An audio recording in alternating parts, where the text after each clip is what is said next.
Beaucoup, Monsieur Jean-Paul Dufresne. La parole est désormais à Monsieur Jean-Pierre Pont pour le groupe de La République En Marche pour une durée de 5 minutes.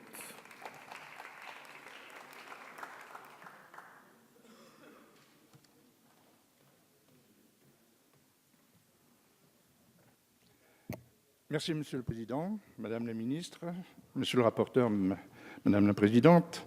Suite à la décision du Premier ministre de réduire la vitesse sur les routes nationales et départementales à double sens sans séparateur central de 90 à 80 km/h, à compter du 1er juillet prochain, notre collègue Vincent Descoeur et le groupe Les Républicains a déposé une proposition de loi laissant aux maires, présidents du conseil départementaux et préfets le pouvoir de définir les vitesses maximales autorisées sur les voies mentionnées.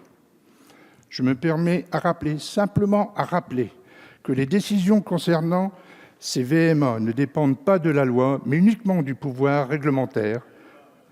En conséquence, notre proposition a toute chance d'être déclarée irrecevable selon l'article 41 de la Constitution.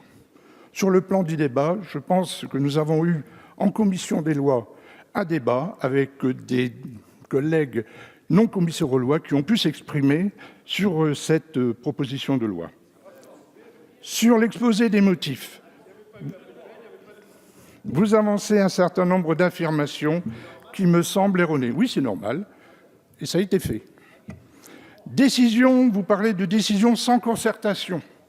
Or, le Premier ministre a réuni le comité interministériel de la sécurité routière le 9 janvier 2018, qui a pris 18 mesures, 18, dont la limitation de vitesse de 90 à 80 km/h.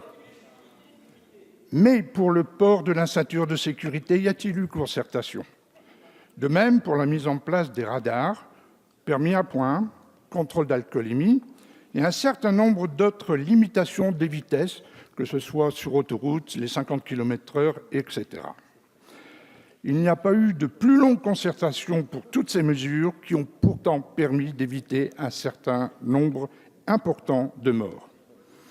Vous évoquez ensuite l'accroissement des difficultés de déplacement dans les territoires ruraux de montagne, avec aggravation de l'enclavement des zones rurales, augmentation des temps de trajet quotidiens, avec ce malheureux commercial qui perdrait 2 semaines et demie par an en temps de travail du fait qu'il parcourt 250 km par jour.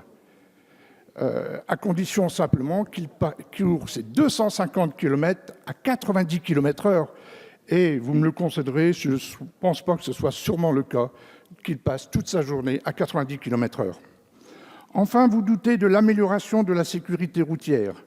Le chiffre estimé par les experts se situe entre 300 et 400 victimes en moins. Bien sûr, il s'agit d'une estimation, mais vous nous pouvez affirmer qu'il y en aura moins ou même, j'espère, beaucoup plus. Ainsi, sur vos articles 1, 2 et 3, vous confiez donc la décision aux maires, présidents des conseils départementaux, aux préfets, la décision de passer à 80 km/h ou de laisser des zones à 90 km/h.